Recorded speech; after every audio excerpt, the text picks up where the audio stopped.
जोहार दोस्तों, नमस्कार। दोस्तों, मेरा आज का यह वीडियो वैसे लोगों के लिए समर्पित है जो कि गांव घर में पले बढ़े जरूर, लेकिन किसी न किसी कारणवश, हो सकता है नौकरी की तलाश में, अपने गांव को छोड़ करके उन्हें शहरों में जा करके बसना पड़ा है और शहरों के वादियों में कहीं न कहीं वे अपने अस्तित्व को गुम होता हुआ अपने ही नज़रों से निहार रहे हैं। बेशक शहरों में लाख सुख सुविधाएं हैं, लेकिन अपना गांव स्वर्ग से भी सुंदर होता है। दोस्तों, गांव का सीधा तात्पर्य है शहरी चकाचौंध से कोसों दूर किसी सुदूरवर्ती क्षेत्र में बसा हुआ एक बस्ती जिसमें भारत की आत्मा निवास करती है। जी हाँ दोस्तों, भारत की आत्मा गाँवों में निवास करती है और भारत की जो पहचान है वह गाँव की वजह से ही है। दोस्तों, आज के इस वीडियो में मैं कोशिश करूंगा कि आप सभी को गांव के जो सच्ची तस्वीर है उससे रूबरू करा सकें, ताकि आप भली भांति यह आकलन कर सकें कि हमारा गांव कितना बदल चुका है या आने वाले समय में कितना बदल सकता है। चलिए फटाफट देखते हैं किस प्रकार से और किन क्षेत्रों में हमारे गांव में बदलाव हो रहे हैं। बदलाव नंबर 1, दोस्तों, गांव की जो पहचान होती है वह खूबसूरत वादियाँ, कच्चे रास्ते, कच्चे और खपड़ेल मकान और उस गांव में चारों तरफ हरियाली, बड़े बड़े पेड़ पौधे, घर के बाहर में बंधे हुए बकरी, गाय, बैल, उन पर उनके गले में बंधी हुई घंटियों की आवाज़, एक घर से दूसरे घर चौकड़ी मारते हुए बिल्लियाँ, कहीं मुर्गे की बांग, ये सारी चीज़ जो है वो गांव की खूबसूरती है, गांव की पहचान है। दोस्तों, गांव जो होता है ना वो टोले में बटा हुआ रहता है और प्रत्येक टोले में प्रायः एक ही जात के लोग रहते हैं। और आपको आश्चर्य होगा कि विभिन्न टोलों में बटे होने के बावजूद भी पूरा गांव एक परिवार की तरह ट्रीट करता है, यानी कि पूरा गांव एक दूसरे को बाय नेम जानता है। अगर आप जा कर के किन्हीं का एड्रेस पूछ दें तो बिना गूगल मैप के ही आपको सही लोकेशन मिल जाएंगे और एग्जैक्ट लोकेशन मिल जाएंगे। इतनी अच्छी बॉन्डिंग हुआ करते हैं गाँव में।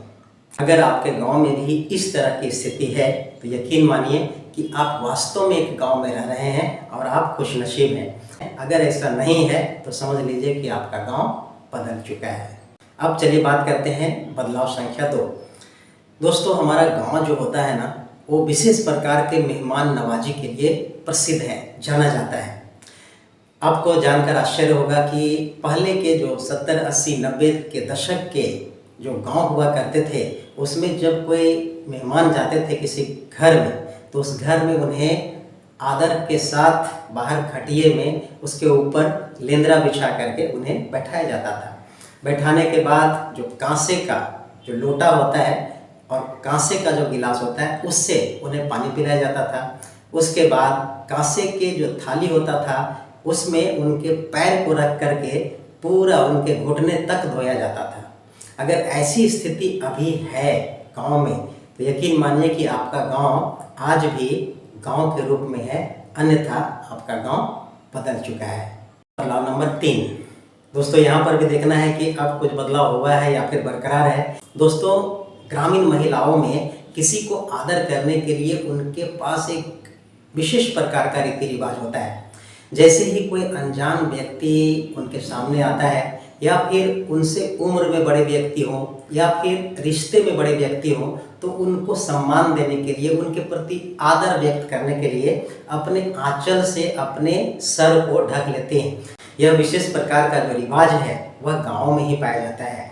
अगर आपके गांव में भी ऐसा होता है तो यकीन मानिए कि आपके गांव का जो स्पिरिट है बचा हुआ है, वरना आपका गांव भी बदल चुका है, महिलाएं भी बदल चुकी हैं।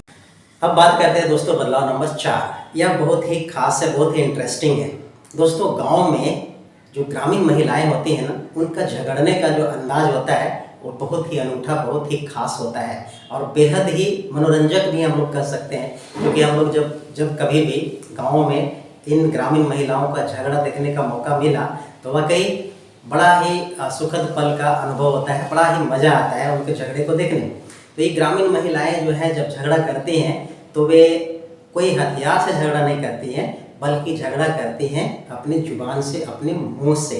उनके मुंह में इतनी रंग बिरंगे और वैराइटीज के गालियाँ होते हैं, वो गालियों के बौछार से ही सामने वाले को पस्त कर देती हैं। तो ये जो गालियाँ देने की जो प्रचलन है, जो प्रथा है, तो ये गाँवों में ही देखने को मिलता है, शहरों में ऐसी स्थिति नहीं है। जैसे जैसे लोग पढ़ लिख रहे हैं, लोग अपने जो क्षेत्रीय भाषा है, अपने जो ग्रामीण भाषा है, उसको लोग भूलते जा रहे हैं, उसको यूज ही नहीं करते हैं, जिसके वजह से इस प्रकार के जो गांव की खूबसूरत हुआ करती थी, जो गालियाँ हुआ करती थी, वह भी समय के साथ विलुप्त होता जा रहा है। अगर ऐसी स्थिति आपके गांव में आज भी कहीं देखने को मिलता है तो यकीन मानिए कि गांव का स्पिरिट बहुत हद तक आपके गांव में बचा हुआ है, वरना आपका गांव भी बदल चुका है। दोस्तों, अब बात करते हैं बदलाव नंबर 5, जो कि परिधानों से संबंधित है, जो वेशभूषा से संबंधित है। दोस्तों, आप सभी को पता होना चाहिए कि गांव में जो लोग होते हैं बहुत ही सीधे साधे होते हैं, ज़्यादा पढ़े लिखे नहीं होते हैं और उन्हें आधुनिकता से कोई विशेष लेना देना भी नहीं होता है। तो ऐसे हालात में वैसे लोग जो है, खास करके अगर पुरुष की बात करें तो पुरुष घरों में जब रहते हैं तो लुंगी पहन करके रहा करते हैं, कहीं जाना होता है तो जो कुर्ता होता है, धोती होता है और कंधे पर एक गमछा लेकर के बाहर निकलते हैं। किसी किसी परिस्थिति में लोग यहाँ पर पगड़ी भी बांध करके निकलते हैं। यह एक बहुत ही खूबसूरत दृश्य है गांव के, बहुत ही खूबसूरत जो विशेषता है गांव की, जो वहाँ के परिधान। आज के समय में लोग इन परिधानों को भूलते जा रहे हैं। बात अगर स्त्रियों की जाए तो स्त्रियाँ जो हैं हमेशा साड़ियों में ही नजर आते हैं और इन महिलाओं के जो साड़ियाँ हैं उन्हीं के वजह से ही बच्चों के सर पर आंचल होता है। लेकिन आज जैसे जैसे लोग पढ़ते लिखते जा रहे हैं, साड़ियों का प्रचलन किसी खास मौके तक ही सीमित होकर के रह गया है। बाकी बात अपना फॉर्मल ड्रेस में रहते हैं। बच्चों से माँ के जो आंचल है वह कहीं ना कहीं विलुप्त होता जा रहा है। अगर ऐसी परिस्थिति आज भी आपके गांव में है तो यकीन मानिए कि आपका गांव में गांव की जो आत्मा है, गांव की जो स्पिरिट है अभी भी बची हुई है, वरना आपका गांव भी बदल चुका है। दोस्तों, अब बात करते हैं बदलाव नंबर 6। देखते हैं यहाँ पर क्या बदलाव हुआ है। तो दोस्तों, गांव की महिलाएं जब भी शहरों में जाती हैं तो ज़्यादातर मामलों में वे पैदल ही जाया करते हैं और जब वे पैदल घर से बाजार तक जाते हैं, कोसों दूर जाते हैं और जब सामान की गठरी लेकर के आना होता है तो उनका गठरी या थैला जो होता है वो उनके माथे पर होता है। और जनरली जो माताएं होती हैं उनके जो गोद होता है, उनके जो कमर होते हैं, उस कमर में एक हाथ से बच्चे को पकड़े हुए और ऊपर का जो थैला होता है वो हैंड्स फ्री होता है, उसे पकड़े बिना भी वैसी महिलाएं कोसों दूर चल सकती हैं। अगर ऐसी परिस्थिति आज भी देखने को मिलती है तो यकीनन आप ग्रामीण परिवेश में हैं, अगर नहीं तो फिर आपका गांव भी बदल चुका है। दोस्तों, चलिए अब बात करते हैं बदलाव नंबर 8 पर। देखते हैं यहाँ पर भी कुछ बदलाव हुआ है या आपके गांव में यथावत है। दोस्तों, ग्रामीण महिलाएं जब भी शहरों में जाते हैं तो उन्हें भी भूख लगती है, लेकिन वे कुछ खाने से पहले अपने अगल बगल झांक कर देखा करती हैं कोई देख तो नहीं रहा है।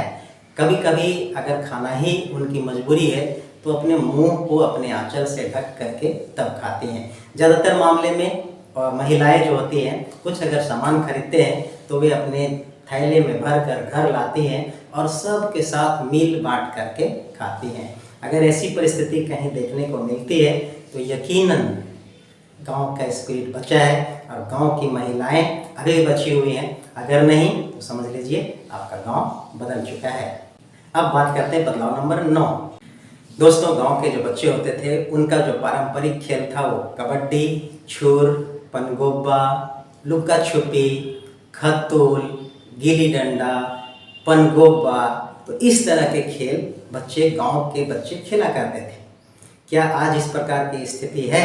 कोई अंटे से खेलते हुए नजर आते हैं, कोई पनगोब्बा खेलते हैं, कोई पिट्ठू खेलते हैं, कोई गुलेल से खेलते हैं या फिर कोई आपका लुका छिपी का खेल खेलते हैं। बहुत अगर खेलते भी हैं तो बहुत कम, और ज़्यादातर मामलों में बच्चे अब मोबाइल में वीडियो गेम्स खेलते हैं।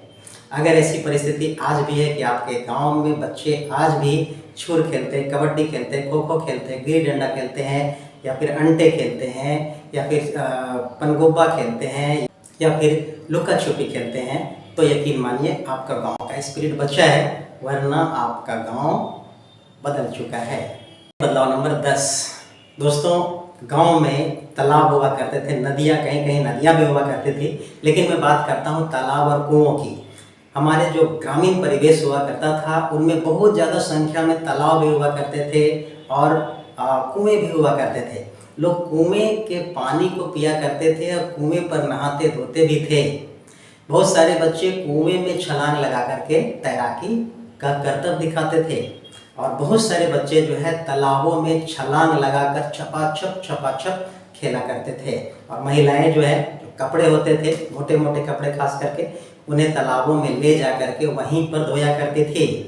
अगर आज यह परिस्थिति है, यकीन मानिए कि आप ग्रामीण परिवेश में जी रहे हैं, अगर नहीं तो फिर आपका गांव बदल चुका है। तो दोस्तों, ये थे 10 बिंदु बदलाव के जिस पर हमने चर्चा किया। और भी विभिन्न प्रकार के बदलाव हो सकते हैं। अगर आपने कहीं बदलाव देखी है तो कमेंट बॉक्स में कमेंट अवश्य करें। दोस्तों, इस बात से इनकार नहीं किया जा सकता है कि अभी वर्तमान में हमारे गांव की जो विशेषताएं थी, बहुत सारी विशेषताएं विलुप्त हो चुकी हैं और बहुत सारी विशेषताएं आने वाले भविष्य में जो हमारी जो अतीत है उसके आगोश में समा सकती हैं। इसकी संपूर्ण संभावना है कि जो भी बची खुची हमारी ग्रामीण सभ्यता है, अगर उस पर ध्यान नहीं दिया गया तो कल जा कर के वह भी अतीत के पन्नों में कहीं ना कहीं खो करके रह जाएंगे। दोस्तों, यह विडंबना की बात है कि आज जो गांव के लोग हैं अपने रोजी रोटी के तलाश में शहरों की ओर पलायन कर रहे हैं, लेकिन जो शहर में रहने वाले लोग हैं वे अपनी ज़िंदगी की तलाश में 2 पल सुकून के बिता सके, इसके लिए वे गांव की तरफ रुख कर रहे हैं। बड़ा अजीब विडंबना है। गांव के लोग शहरों में अपना भविष्य देख रहे हैं और शहर के लोग गांव में अपनी ज़िंदगी देख रहे हैं। अगर सही बात कही जाए तो जो गांव होते हैं ना, जो ग्रामीण परिवेश है, वह वाकई स्वर्ग से सुंदर होते हैं। जो स्वच्छता, जो सच्चाई, जो सीधा साधा, जो भोलापन, जो कनेक्टिविटी, जो अपनापन आपके गांव में मिलते हैं ना, वे शहरों में कहीं नहीं मिलेंगे। इसकी फुल गारंटी है। शहरों में तो लोग अगल बगल के लोगों को नहीं जानते हैं, लोग मतलबी हो गए हैं। चारों तरफ जिधर देखिए प्रदूषण ही प्रदूषण है। खाने पीने में मिलावट, व्यक्तियों में मिलावट, दूध, अंडे, मांस, मछली जो भी खरीदिए सब में मिलावट, सब में करप्शन, सब में भ्रष्टाचार। कोई ईमानदार आदमी जल्दी नज़र आता ही नहीं है। लोगों की भीड़ तो इतनी ज़्यादा है शहर में, मानो कि अगर उन्हें मौका मिले तो आपको गिद्ध की तरह नोच खाएं। इतनी बुरी परिस्थितियाँ बनती जा रही शहरों में। दोस्तों, परिस्थितियाँ चाहे जो कुछ भी हो, लेकिन वक्त है, समय है, बदलेगा ही। और बदलते समय में गांव के भी परिवेश बदलेंगे, शहरों के भी परिवेश बदलेंगे, लोग भी बदलेंगे, उनकी नीयत भी बदलेगी और नियति भी बदलेगी। लेकिन एक बात का ध्यान रखना चाहिए कि गांव के ज़िंदगी में भले ही थोड़ी परेशानी है, थोड़ी किल्लतें हो सकती है, लेकिन गांव का जो सुकून है, जो चैन है, जो अपनापन है, दुनिया के किसी भी कोने में नहीं मिल सकता है। सभी के गांव जो होते हैं उनके लिए स्वर्ग से भी सुंदर होते हैं। आपका गांव हमेशा खूबसूरत रहे, आबाद रहे। इन्हीं शुभकामनाओं के साथ जय हिंद, जोहार, नमस्कार।